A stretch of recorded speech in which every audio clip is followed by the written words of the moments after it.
On the northern edge of the Chicago River, where Lakeshore Drive bends toward the open water and the city's famous skyline announces itself to anyone arriving from the east, there is a wound in the ground.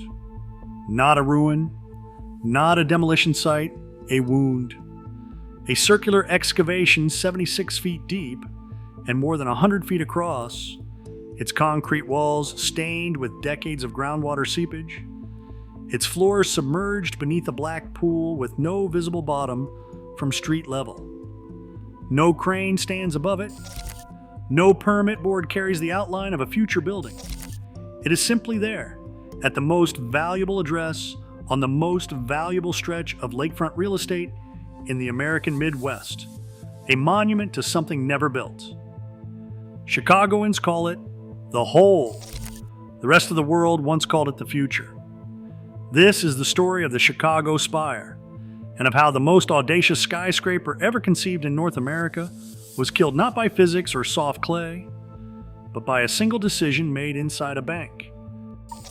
At street level, the hole is almost invisible until you're standing at its edge.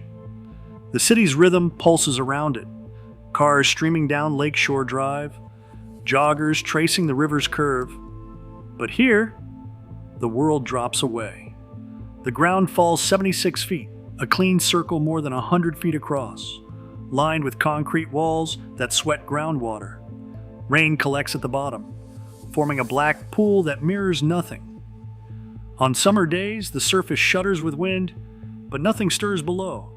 No foundation crane, no echo of machinery, only the silence of a plan unmade. Locals have given it a name that feels both casual and accusatory: the Hole. It sits on land that once promised to be the city's next landmark address. Instead, it has become a landmark of absence, a scar that refuses to heal, a question that persists in the city's collective memory. For years, cab drivers pointed it out to visitors. Students leaned over the railing, and real estate agents fielded awkward questions about what might have stood here. The site has become a kind of civic riddle.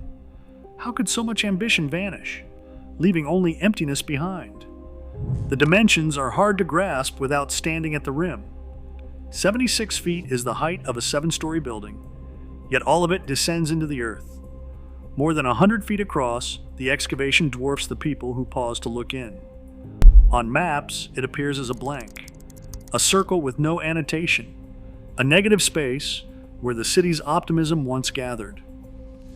The concrete walls, stained by years of seepage, form a perfect ring, a geometry meant to anchor something impossibly tall.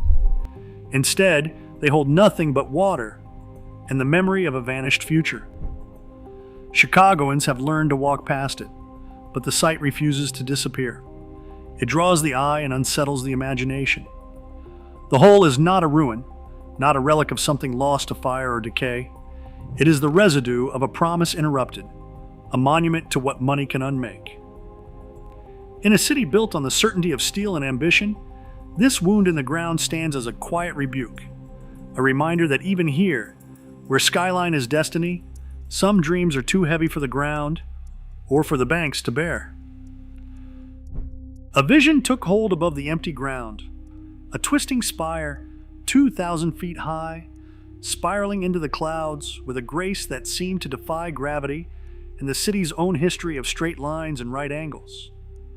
Santiago Calatrava's design was not just another addition to the skyline, but a declaration, a single slender form that would rotate 1 degree per floor, turning a simple cylinder into a sculpture of light and shadow.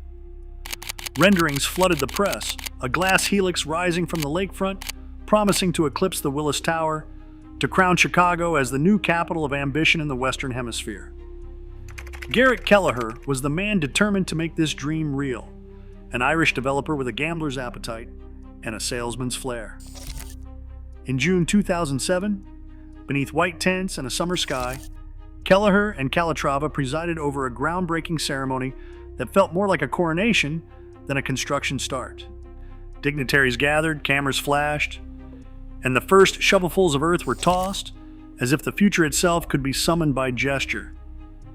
The press called it the most audacious project Chicago had seen in decades. An architectural moonshot set to rise from a patch of reclaimed riverbank. The numbers matched the spectacle. The tower would reach 2,000 feet, a full 150 stories, with a cumulative twist of 360 degrees. The floor plates, perfectly circular, would rotate imperceptibly from one level to the next, creating a spiral that no other North American building had attempted. The engineering challenge was immense, but the market seemed just as dizzy with optimism. By the time of the launch, nearly a third of the units, 360 contracts, had already been pre-sold, each backed by a 10% deposit wired to Northern Trust.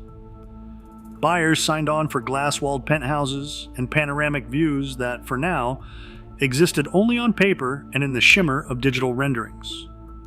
The sales figures, trumpeted in developer memos and business journals, painted a picture of unstoppable momentum. The city, always hungry for symbols, embraced the promise. The Spire was to be a new landmark, a monument to the city's self-belief, and a magnet for global capital. Underneath the optimism, though, the ground itself warned of the cost. Soft clay, deep water, and a need for engineering that would rival the building's own vertical ambition. Still, in those first months, the story was one of confidence and ascent. A city, an architect, and a developer, all convinced that money and vision could bend both steel and earth to their will. Beneath the surface, the engineering was as ambitious as the vision above. The excavation that carved out the Spire's foundation was not an act of brute force, but a precise negotiation with the earth. Crews dug down 76 feet, removing layer after layer of clay and silt until the city's ancient dolomite bedrock was exposed. Around the perimeter, a 48-inch thick slurry wall rose, poured in place section by section, its concrete laced with bentonite to keep the groundwater at bay.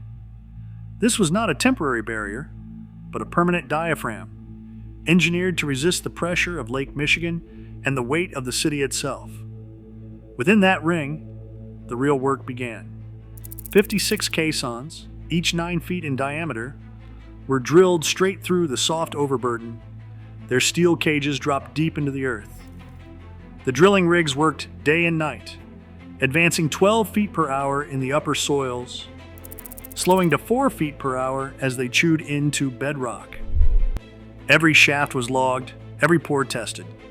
Concrete cores taken from the caissons reached compressive strengths above 5,000 pounds per square inch at 28 days, matching the engineer's highest specification. Inspection forms, signed by city officials, third-party testers, and Dr. James Hall, the geotechnical engineer of record, documented wall alignment, caisson depth, and tie-back tension, each detail checked and certified. Deflections in the wall stayed within a quarter inch of tolerance. Settlement, measured with dial gauges, was negligible. By the fall of 2007, more than $200 million had been spent below grade. The foundation was not a promise, but a fact.